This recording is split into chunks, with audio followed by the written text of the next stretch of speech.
Jaya Radha Madhava Kunja Vihari Jaya.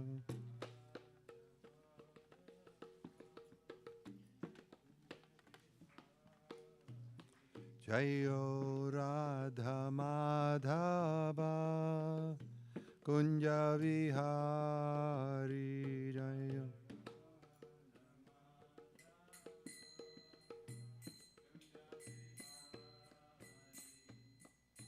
Gopijana Vallabha Givaradhari Jaya.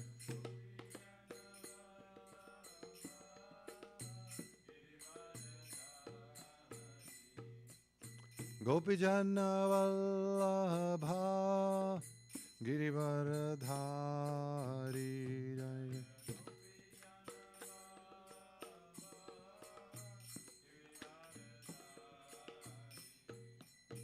Yashodanandana Brajajana Ranjana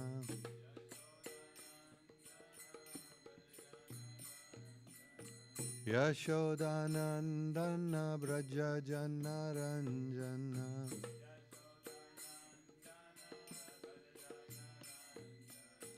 Jamuna Tira Vanachari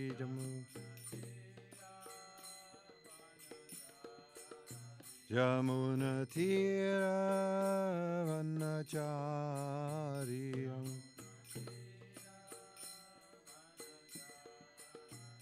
Jaya Radha Madhava Kunja Vihari Jaya.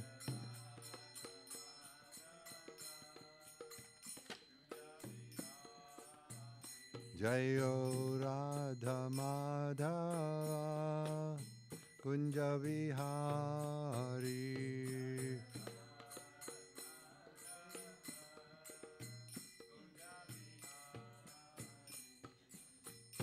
Hare Krishna, Hare Krishna, Krishna Krishna, Hare Hare, Hare Rama, Hare Rama, Rama Rama, Hare Hare.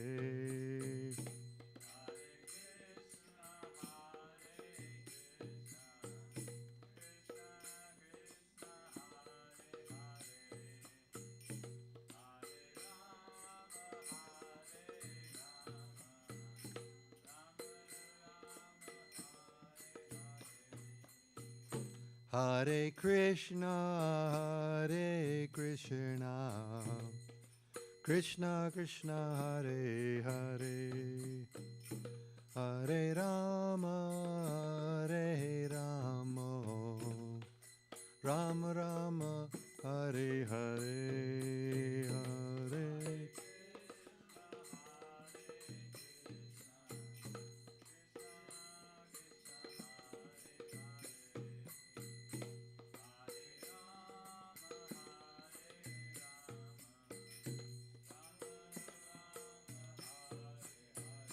Hare Krishna, Hare Krishna, Krishna Krishna, Hare Hare, Hare Rama, Hare Rama, Rama Rama, Hare Hare, Hare.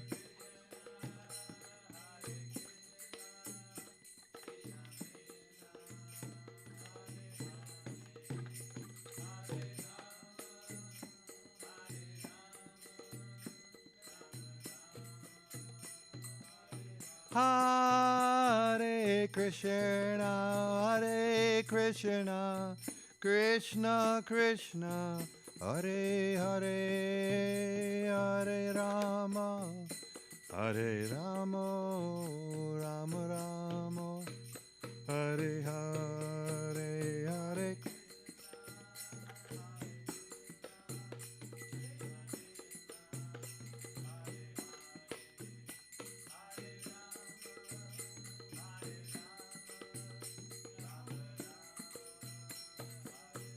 Nittai Gaur Hari Bol, Hari Bol, Hari Bol, Nitai Gaur Hari Bol.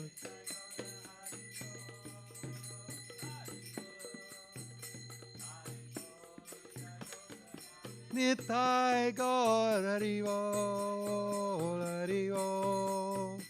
Hari Bol, Nitai Gaur Hari Bol.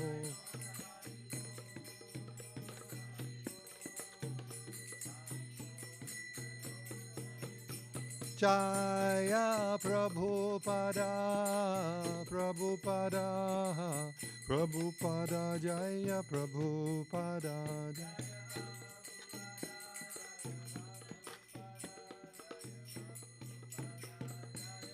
Jaya Prabhupada, Jaya Prabhupada, Prabhupada, Jaya Prabhupada.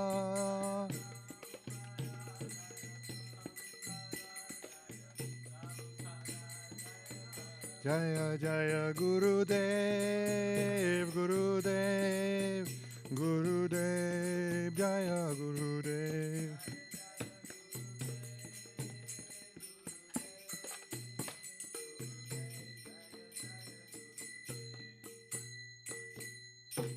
Jai Om Vishnupad Paramahansa Prabhupada Ashtottara Sutta Shri Srimad Bhaktivedanta Swami Maharaj Jagat Guru Srila Prabhupada Ki. Jai Om Vishnupad Paramahansa Prabhupada Ashtottara Sutta Shri Srimad Bhakti Siddhanta Saraswati Goswami Maharaj Prabhupada Ki. Ananta Koti Vaishnava Vrinda Ki. Namacharya Srila Haridas Thakur Ki. प्रेम से कहो श्री कृष्ण चैतन्य प्रभु नित्यानंद श्री अद्वैत गदाधर श्रीवासादि गौर भक्त वृंद की श्री श्री राधा कृष्ण गोप गोपीनाथ श्याम कुंड राधा कुंड गिरि गोवर्धन की वृंदावन धाम की मथुरा धाम की द्वारका धाम की जगन्नाथपुरी धाम की मायापुर नवदीप धाम की गंगामाई की जमुनामाई की भक्ति देवी की तुलसी देवी की सावेर भक्त वृंद की श्रीला प्रभुपाद की श्रीला प्रभुपाद की श्रीला प्रभुपाद की गौर Premanandi. All glories to the assembled devotees. All glories to the assembled devotees. All glories to the assembled devotees. All glories to Shri Shri Guru and Gauranga. Namo Om Vishnu Padaya Krishna Vishnu Bhutale Bhakti Vedanta Swami Niti Namani Sati Devi Hare Krishna.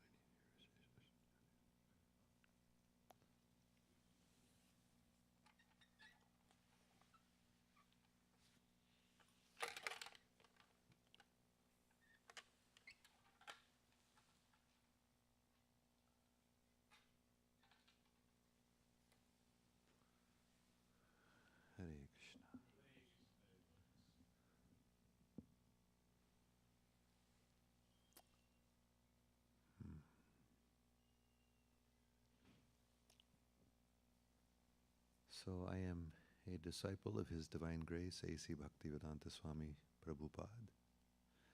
I joined the Hare Krishna movement in Atlanta, Georgia in 1971, and I was initiated by Srila Prabhupada on July 4th, 1972, American Independence Day. So I've been asked to speak a little bit about some of my recollections of Srila Prabhupada.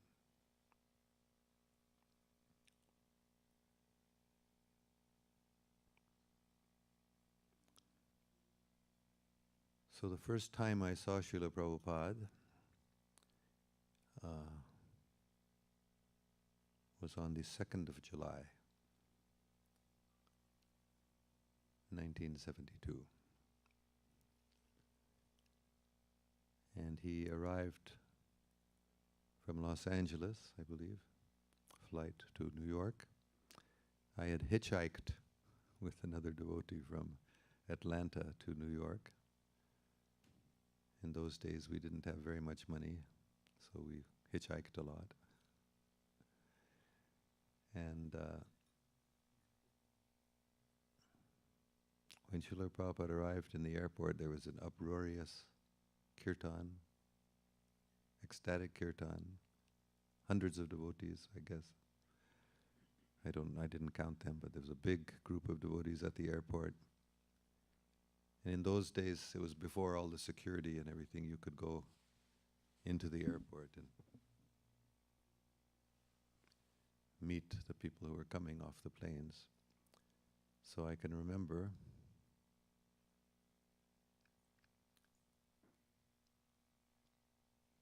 as Srila Prabhupada came through a doorway into the large open area in the airport,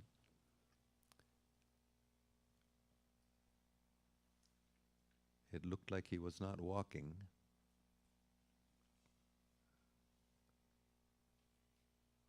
I guess the best way to describe it, it was floating. It seemed like maybe his feet weren't even touching the floor, but it was so smooth. It looked, another way to describe it, it was like a swan. Just without any up and down motion, it seemed. He was just coming across the large hallway.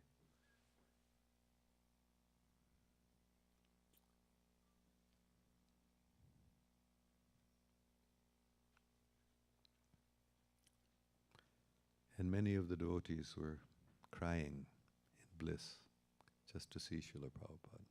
I was also.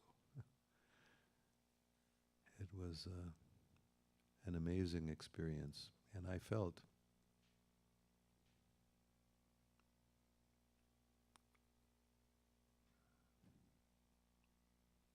this is my real father, my real spiritual father.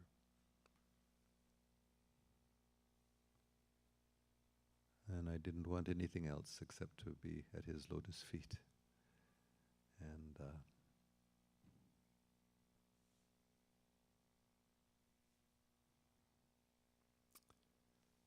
so Srila Prabhupada proceeded to a room which had been set up for his reception. There were newspaper reporters there. So the kirtan continued for some time, and then finally Srila Prabhupada began to speak. And I had a very unusual experience. You know, we always say that Srila Prabhupada's physical presence is non-different from his words. Whether he is speaking to us, sitting physically in front of us, or whether he's recorded. Those days we had cassette recorders. We were playing his cassettes. It's non-different.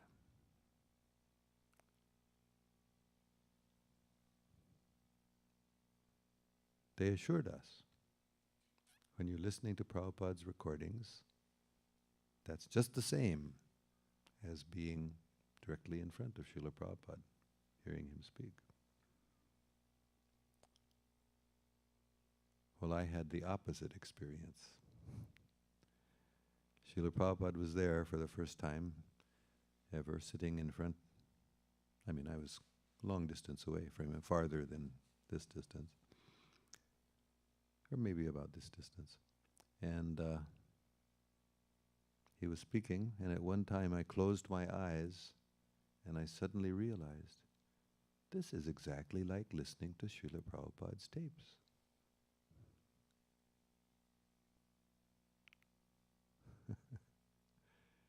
It was very interesting when I realized that, and I said, yes, it's really true what they say.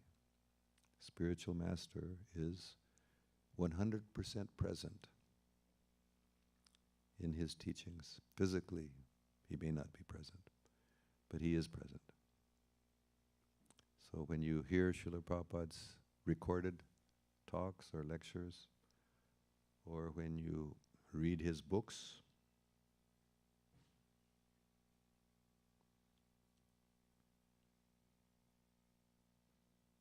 you're sitting with Srila Prabhupada, and he is instructing you personally. He is 100% present in his Vani. Even his vapu, his body is not present, but his words are his embodiment. Srila Prabhupada is still alive. You can get his association. All you have to do is open one of his books and read it, or hear one of his recordings. And now, of course, you can see many videos also. In those days, there were very few. There weren't videos. There were movies. There were a few movies we could see, but practically none. But now there's so many videotaped morning walks and lectures and kirtans. So you can watch also. That's also Srila Prabhupada, 100%.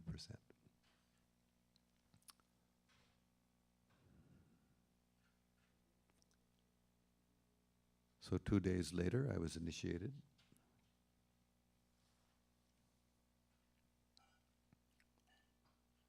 It was in the Henry Street, New York temple. Fairly small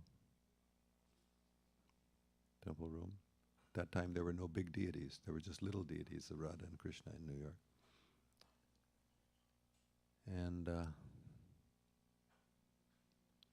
there were, I don't remember how many, maybe a dozen. There were quite a few devotees who were getting initiated that day. So we each would go up before Srila Prabhupada and he would ask us, so, what are the 4 rules?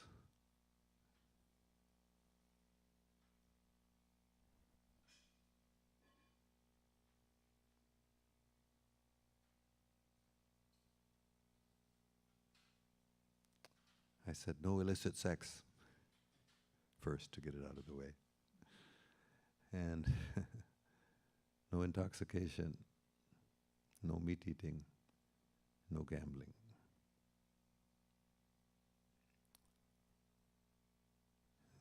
And chant 16 rounds at least every day.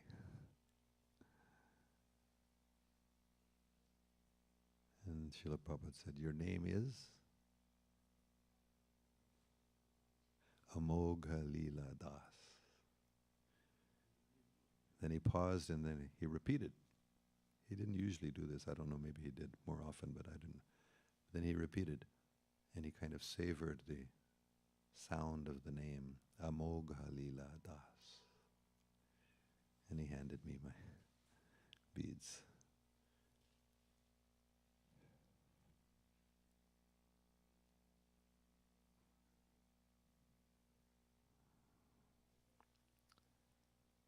One other thing that is very strongly in my memory, at that time in New York, once Srila Prabhupada's quarters were upstairs, up a stairway. It was right beside the temple room. So somebody was coming down the stairs and saying, Srila Prabhupada's Mahaprasadam. So we all went rushing over to the stairs and put up our hands. And I can still taste it.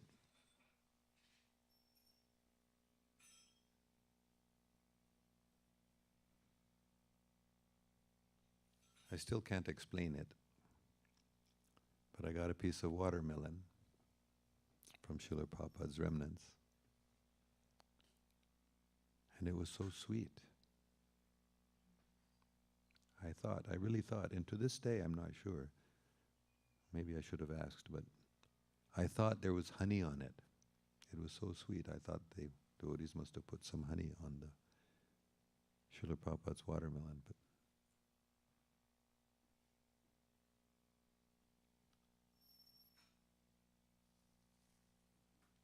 to this day, I don't know whether there was watermelon that was super sweet or there was honey on it, because I really thought at that time there must be honey on it. Then I thought, well, of course, it's Srila Prabhupada's remnants. It's something inconceivable, incomprehensible. So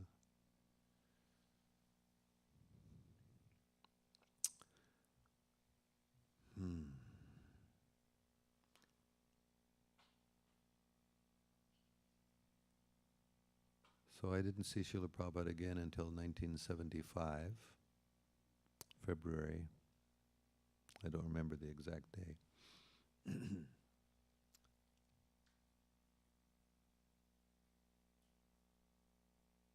I had joined in Atlanta,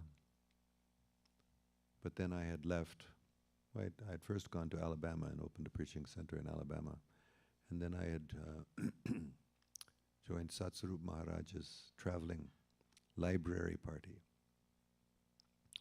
But not too much after that, within a month or so, Srila Prabhupada was coming to Atlanta, so Satsarup Maharaj brought all of the library party back to Atlanta to be with Srila Prabhupada. And I had quite a few opportunities to observe Srila Prabhupada. Only once, no, twice actually. Did I get to sit with him in a room, or once in a room and once in a morning walk. And on the morning walk, I got a chance to ask Srila Prabhupada a question. I can't remember the exact words. It was not recorded as far as I could ever find out. But I was, before I joined the Hare Krishna movement, I was getting my master's degree in biology. I almost finished, actually. I had only one course left and finished my research for my master's degree in biology. And so, Bhakti Swarup Damodar, well at that time Swarup Damodar, but later Bhakti Swarup Damodar Maharaj, who was in charge of the Bhaktivedanta Institute, had invited me as a almost scientist with a degree to join the Bhaktivedanta Institute and be with Srila Prabhupada to discuss the forming of Bhaktivedanta. It was just being formed at that time. So on the morning walk, I asked Srila Prabhupada a question about the scientists. And I think, as far as I can recall, what I said was, Srila Prabhupada, these scientists are really in Maya. And Srila Prabhupada's response was, and again I don't remember the exact words, but I remember very clearly the idea. He said that the scientists are within a Maya, within another Maya. So even if they would get out of the Maya they're in, they would still be in another Maya. So very difficult when you are a so-called scientist or academician, not only sciences, arts also, and all different departments of modern university education are Maya. They're illusion. They're based on the misconception that I am this body, we're these bodies. And the science, I don't know what Prabhupada meant exactly. We didn't have any chance to further continue that conversation, but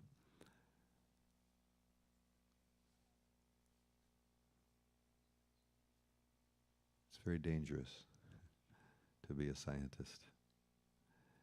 There was another occasion.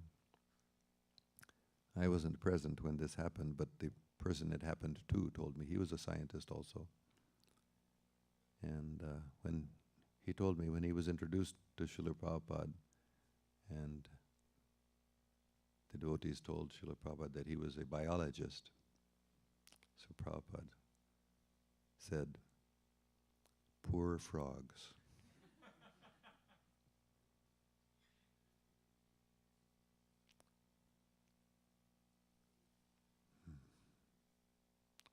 So it's hard for us to conceive, really, how deep the Maya is.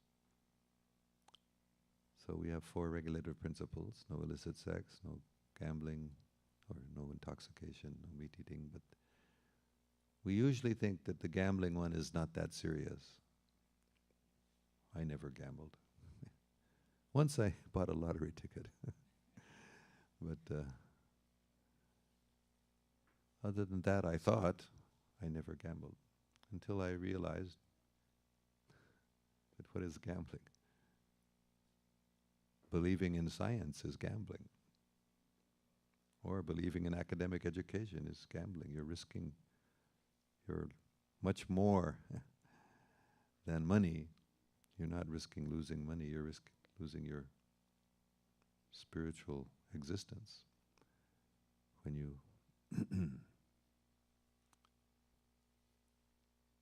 accept some other type of knowledge other than the knowledge that's revealed by Krishna, Supreme Personality of Godhead, and his bona fide representatives in disciplic succession. So it may be very attractive, it may be very glittering. Material science may be, it's accomplished so much. Look at all this technology that we use in Krishna's service, cell phones and AI now.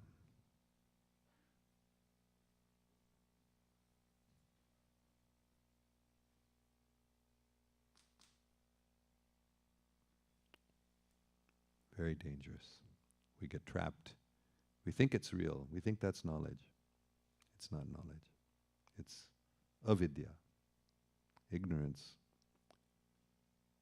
because it's based on a false premise. Srila Prabhupada often gave the example, if you were doing a big mathematical equation, and you have everything perfect, every calculation is correct, but the very first step of that was 2 plus 2 equals, and if you put in 2 plus 2 equals 5, everything else is wrong. So if you put in the beginning of your Hare Krishna, it doesn't matter if everything else is right, everything else is perfect, exact, technically and in every way. The first step, we are these bodies, is wrong. Everything else is wrong.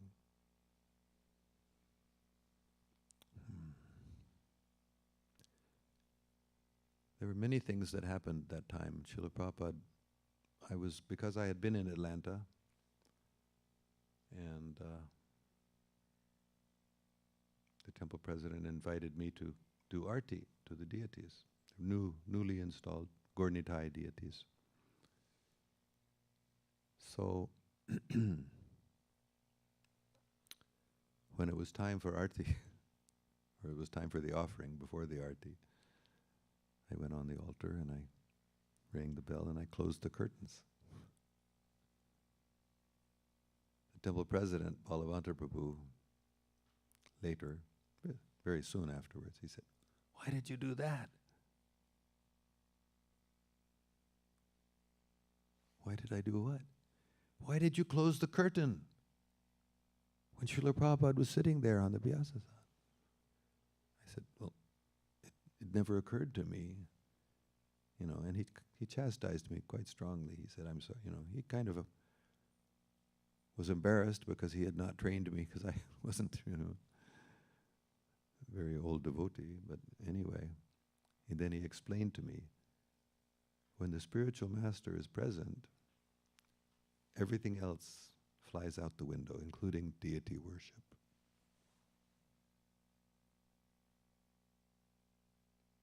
You don't have to close the curtain and do the offering to the deities on time, like otherwise it's always essential.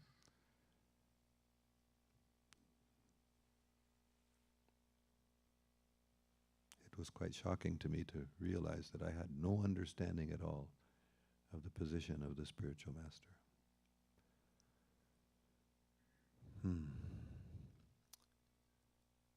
One other experience I had at that time, it was February in Atlanta. It was cold.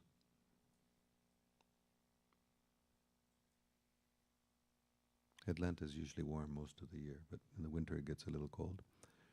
So, and the temple room was packed. Temple room was a little smaller than this one, quite a bit smaller than this one, but not all that much. But it was filled totally with devotees. There was no room. And but Srila Prabhupada's Vyasasana was at at the back of the temple. And there were windows.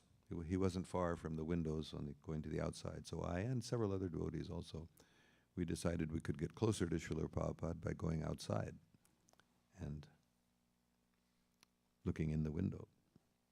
And it was ecstatic. At that time, Srila Prabhupada played the mridanga once himself, sitting on the Vyasasana. He played the mridanga, which I'm sure in the beginning he did, but this time he wasn't ever. But the reason he did is because he sang a song with a 1, 2, 1, 2, 1, 2 beat instead of 1, 2, 3. And none of the devotees knew how to play that beat. We all had learned the so one devotee picked up the mridanga and tried to play, couldn't. Another one. So Srila Prabhupada realized devotees don't know this. So he took the mridanga and he played. And he sang, Parama Karuna Pahudvi Janna Nittai Gaurachan Sabhabata Sarashiromani Sevala Ananda Kanda. Most merciful, these two Prabhus, Nitai and Gaurachanda.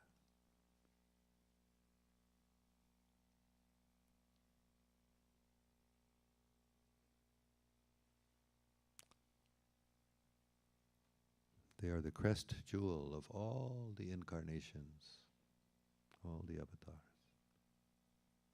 They have given a process that is only happy.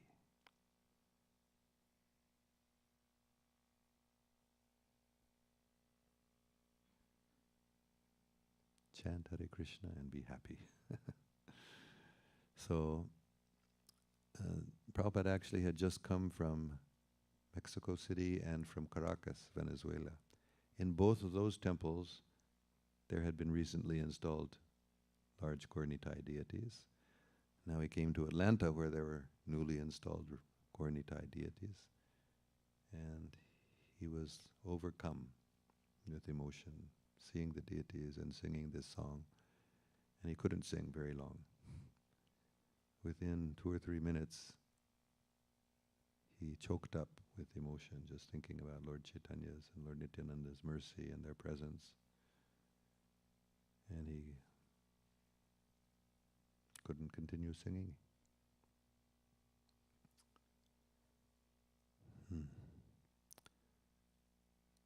So what I noticed that day when we were standing outside looking in the window, at one point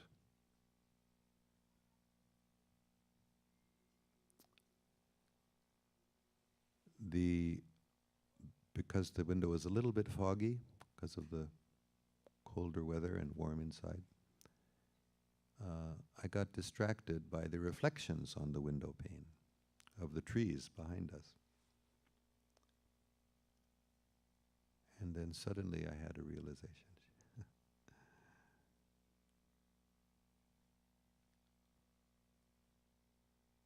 This world is just a reflection. See how far off the scientists are. They take it as reality and we can study this world and learn the truth. But this world is just a reflection. And right inside this reflection, this world, of course the temple is the spiritual world too, but all that world out there, Srila Prabhupada is right behind it all. But we don't see him. All the time Srila Prabhupada is right here, just behind the reflection of this world is just a reflection. Srila Prabhupada. It was a very powerful experience, and feeling Srila Prabhupada's presence and his love and his ecstasy was so real that now whenever I start getting distracted by this material world, I remember that Srila Prabhupada is right here. I'm just looking at the reflection instead of looking through the window.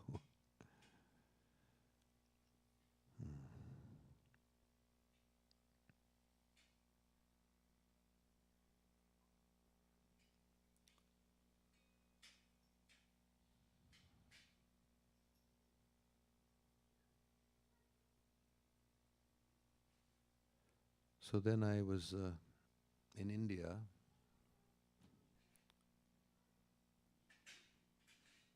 1976, for the Mayapur Vrindavan festival. I'd gone.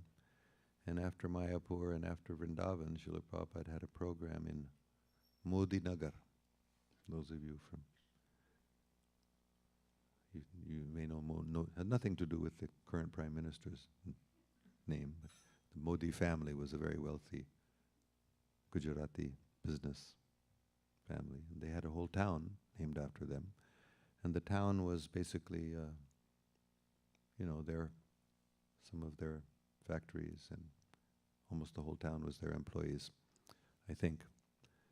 And they had set up a huge Vyasasan for Srila Prabhupada. Silver. I don't know how much of it was real silver and how much of it was looking like silver, but it practically looked like a rocket ship, a silver rocket ship. Big, huge Vyasasan, and Srila Prabhupada was sitting on it, and he spoke.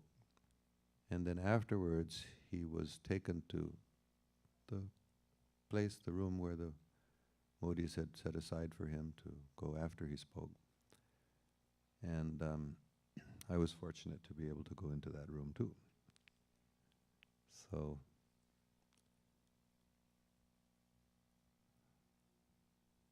I remember this. We in the West at that time, we were all young and enthusiastic, and whenever anybody would come to the temple and wanted to join the Hare Krishna movement, we almost always would either let them in immediately or tell them to come back the next day, and it was very easy to join the temple and be in Prabhupada's movement without any examination of your character or anything.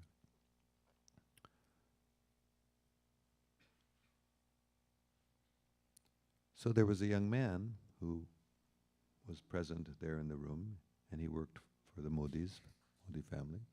He was an employee in one of their factories, and so he must have told the devotees, Prabhupada's secretaries or something, that he wanted to join us. So this was communicated to Srila Prabhupada. He was sitting there. And he said, Prabhupada, maybe he said Swamiji, I can't remember right now. But he spoke to Srila Prabhupada and he said, I want to join you. So I was thinking, oh wow, another devotee to join Srila Prabhupada. Srila Prabhupada's reply was, however, are you married? The young man said yes. Srila Prabhupada asked, do you have children? He said, one child. So Srila Prabhupada said to him, and again, this was inconceivable to me, that somebody would want to join us, and Srila Prabhupada would not, yes, come on, join us. He said, no, you cannot join us. You stay at home, take care of your wife and child, chant Hare Krishna, associate with devotees. He literally wanted to leave home and travel with Srila Prabhupada. So now it doesn't seem so strange to you probably, but in those days, we were getting a whole new understanding of Krishna consciousness that was totally foreign to us. But Srila Prabhupada was very, the boy kind of objected because the devotees probably had told him, yes, you can join us, we're so happy to have it. So he was a little repetitive. No, please, Srila Prabhupada just repeated himself, no, you must. And then it struck me, that we have no idea what Srila Prabhupada is doing, what Srila Prabhupada's vision is, why it's so, and we're so immature. that we have these very immature ideas about Krishna consciousness. Srila Prabhupada was very gentle, very loving to the boy, but very clear and very firm. And, then it became obvious, he really, in the West, it's a big thing to join the movement. You have to give up most of your habits, illicit sex, intoxication, gambling, and meat eating for most Americans. And then there was no vegetarianism in America in those years, practically unheard of. And so it was a big sacrifice for anybody to move into the temple. But for Indians, it wasn't such a big thing, if they were especially from a Vaishnava family. So it wasn't so easy for us to understand. Srila Prabhupada's depth of understanding of many things about Krishna consciousness are different in India than in the West at that time.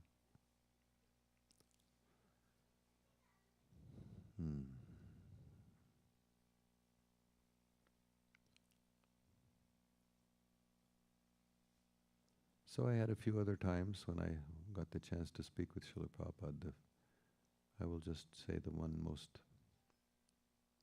two more times I'll tell stories. What time is this class supposed to end, or is this? Till 8:30. It's now, okay, so.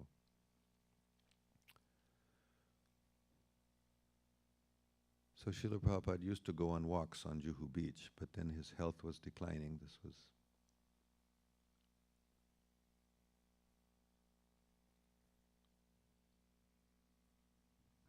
early 1977, I believe. So he was not going onto the beach to walk anymore. He was sitting on the roof of the apartment where he was staying, behind Hare Krishna land, or at the back of Hare Krishna land. So I got to go and be there with Srila Prabhupada on the roof. And then he was talking about when the devotees come to India. He quoted a saying, Bengali saying. I don't remember exactly, something like,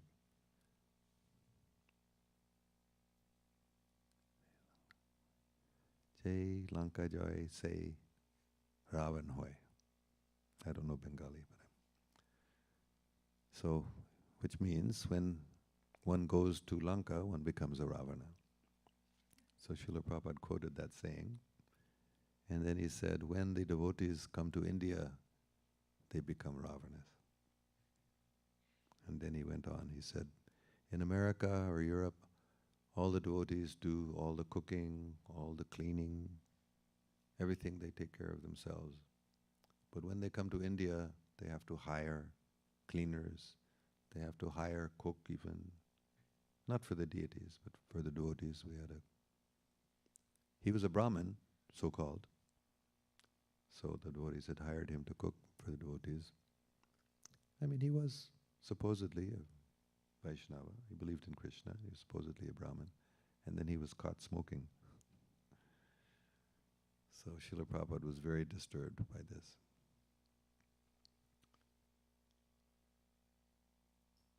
So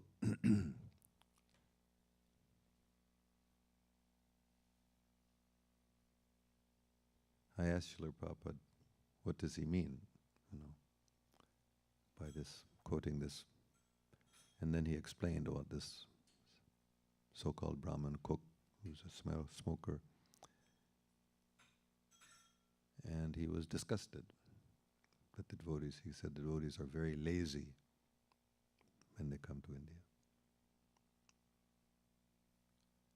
So I thought,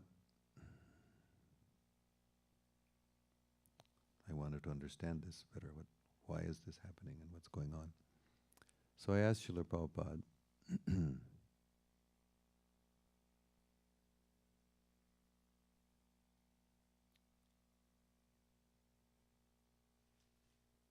So Srila Prabhupada, you said that when devotees come to India, they become Ravana. So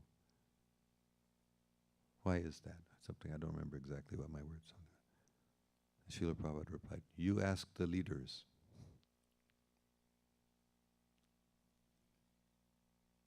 So I probably should have stopped then and asked the leaders, but I didn't. I suggested my own solution to this problem. I said, so is the problem, Srila Prabhupada, that we are not following the regulative principles strictly?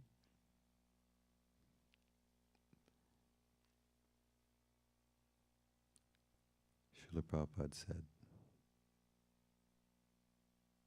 he didn't even address me. He looked at some of the other devotees and he said, why is he asking? He does not know? That means he has become Ravana.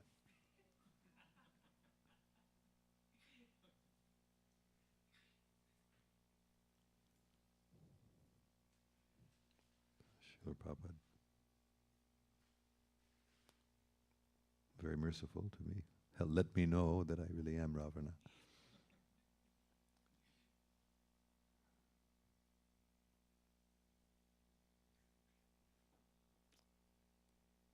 And we just have time for one more quick story. So the last day Srila Prabhupada was in Bombay before going to Vrindavan in November. Actually, it was September, the 30th of September. He was, 1977, he was leaving the next day for Vrindavan.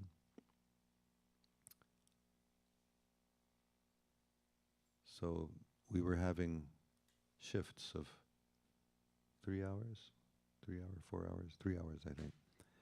Or maybe only 2 hours, but devotees would have shifts. 2 devotees would be with Srila Prabhupada in his room all the time. And so I got to be with Srila Prabhupada that morning. I guess it was 4 till 6 a.m. was the shift that I had. Madhava Prabhu later became, he was a PhD and part of Bhaktivedanta Institute, and we were friends.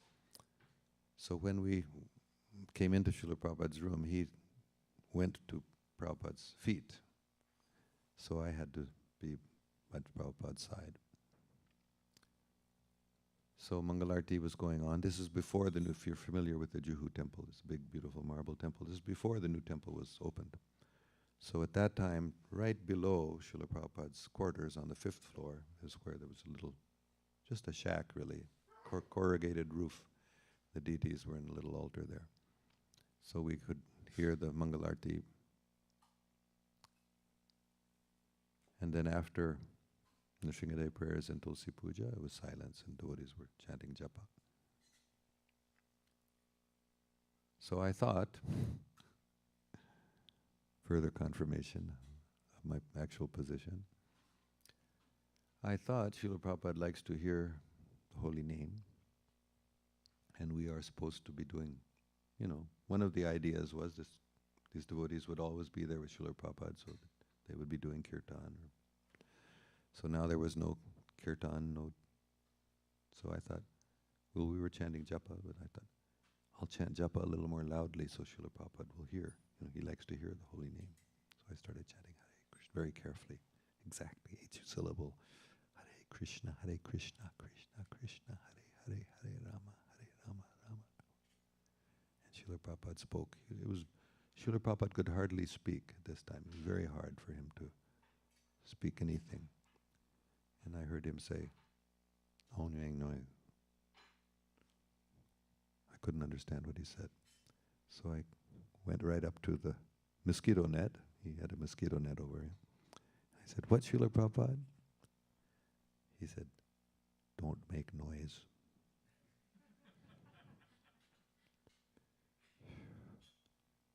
I felt like falling through a hole in the floor. And so really what I wanted.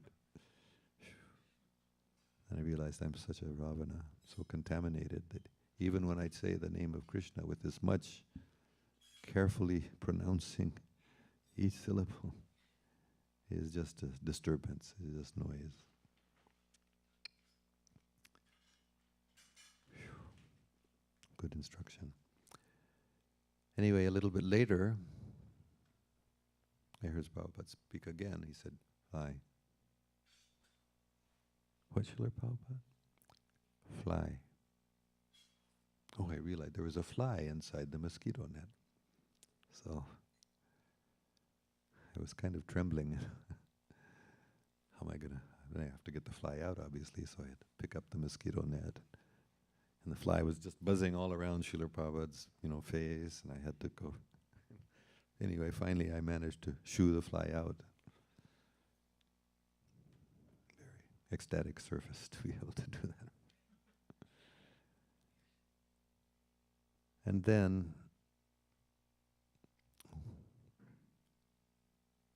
the morning came a little bit later, and Prabhupada's servant, Upendra Prabhu, Prabhupada's secretary, Tamal Krishna Maharaj, had come in. And then Srila Prabhupada, he was lying on his back.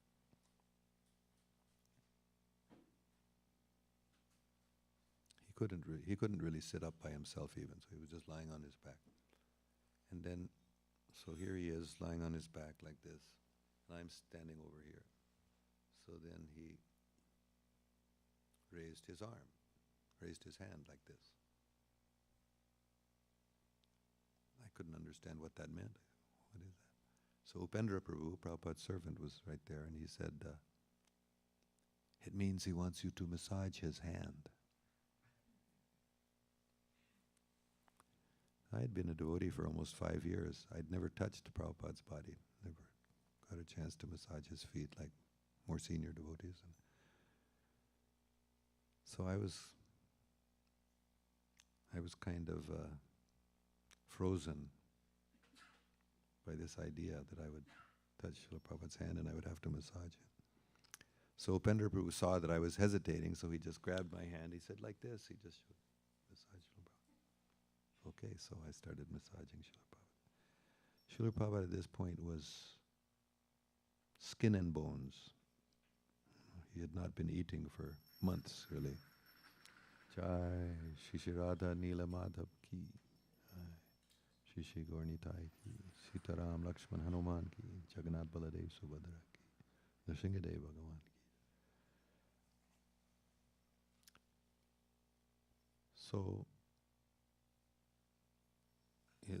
his hands really were, it really was skin and bones. There was no, his whole body, there was no fat, He was drinking a little bit of diluted milk, I think, and a little grape juice. That's about all he was eating. But when I touched his palms, I couldn't believe it. They were so soft. Literally, just like a lotus petal. Very, very soft. So here I am massaging Prabhupada's left hand. Then he raises his right hand. Now what am I supposed to do? And Upendra had left to do some other service, so now what am I? Again, I was kind of frozen for a second. Now, what do I do now? Am I supposed to drop this hand and go massage that hand, or go around to the other side? I couldn't figure out what I should do. So then, why I made this decision, I don't know. But I kept massaging Srila Prabhupada's left hand with my right hand, and with my left hand I reached across and started massaging his right hand. So I was massaging both Srila Prabhupada's hands.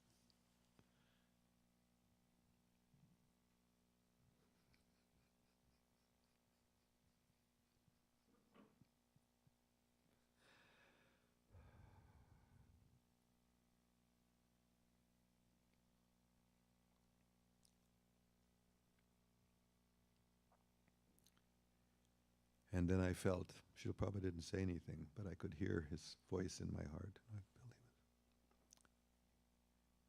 believe it. He just said, I love you. I felt Prabhupada.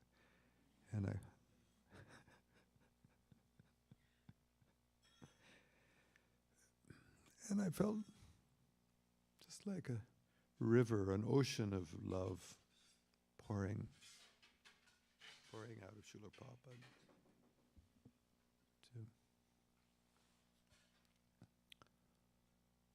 And it it was so indescribable. I don't know how long it lasted, but I was holding his hands like that.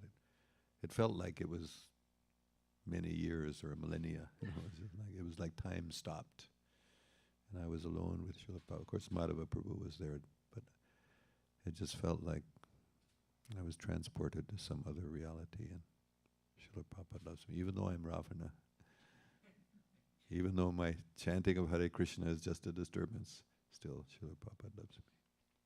He loves all of us so much, we can't imagine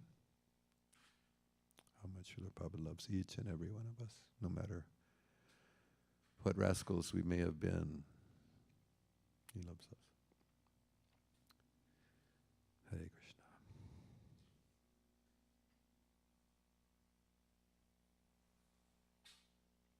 So should we have a kirtan, or should there be anything else now? Srila Prabhupada would like us to do kirtan before and after class, so we'll have a little kirtan if that's okay. Yes.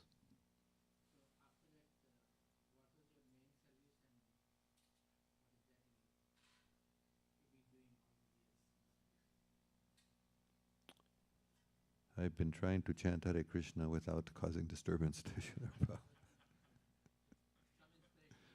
Huh?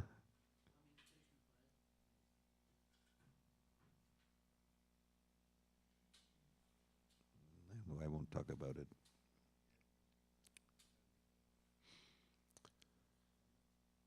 Maybe some other time.